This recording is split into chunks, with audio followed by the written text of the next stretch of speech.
আজকে পথে নেমেছি শুধু আমাদের কথা বলার জন্য নয়, আমাদের ডিএর কথা বলার জন্য নয়, আমাদের যে অসংখ্য শূন্যপদ রয়েছে সেই শূন্যপদ পূরণের দাবিটা আমাদের সব থেকে বেশি, কারণ তাতে হাজার হাজার বেকার ছেলে। আমরা পথে নেমেছি আপনাদেরই স্বার্থে।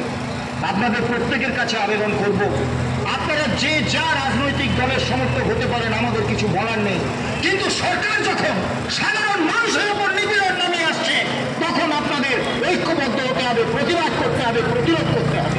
এর হাত থেকে নির্বাচনের মাধ্যমে ক্ষমতা পাওয়া রাজ্য সরকার, বিশেষ করে আজকে রাজ্য সরকারের কথাই বলা হবে, এবং যে সরকার সর্বভারতীয় সরকার যেসব গঠিত করে, তারপরে ক্ষমতার গদিতে বসে ভালো রকমভাবে স্থায়ী অবস্থান নেওয়ার প্রচেষ্টাতেই তারা নিয়োজিত রাখে নিজেদেরকে।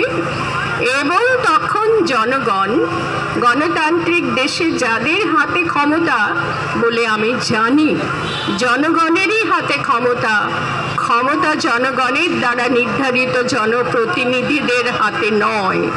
অথচ সেই জনপ্রতিনিধিরা আজকে ক্ষমতার গদিটাকে সম্পূর্ণভাবে নিজেদের কুক্ষিগত করে জনগণকে হাত জোড় করতে বাধ্য করছে তাদের কাছে। আজকে এই যে আপনার বদলি মাধ্যমে তাদের আন্দোলনটা দমন করতে চাইছে সরকারি কর্মচারী সংগঠন। স্বাভাবিকভাবে তারা তো সরকারকে সাহায্য করছে, তারা তো দিয়ে চাইছে না।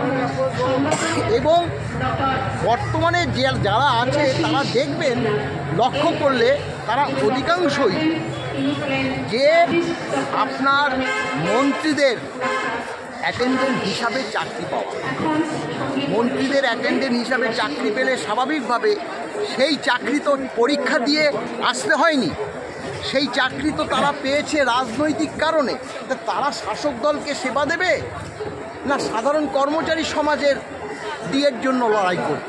তাই তারা হাত গুটিয়ে বসে থাকবে, সরকারের পাশে থাকবে, আগামী দিনে নির্বাচনে কাজ করবে। এই তো তাদের চরিত্র ছিল। আপনি মনে করছেন কি যেখানে এখানে শাসক যে দল আছে, সে শাসক দল করছেন, এখানে ও ড্যামেজ কন্ট্রোল করছে, কিছু আপনি ভাবনা করছেন সিস্টেমকে ড্যামেজ কন্ট্রোল করা? ড্যামেজ কন্ট্রোল তো করছে। কেন করছে? দেখুন, আমরা যখন এই সরকার ক্ষমতায় আছে, মহাকরণে আমরা কর্মরত ছিলাম, কিন্তু মহাকরণের অভ্যন্তরে আপনারা যদি কোনো দিন গিয়ে থাকতেন বাম আমলে, দেখবেন সেখানে স্বামী পরিত্যক্তা বা উইডো বা মানে ডিপেন্ডেন্ট যে ডটার, তারা 10% কমিশনে শুকনো খাবার বিক্রি করতে।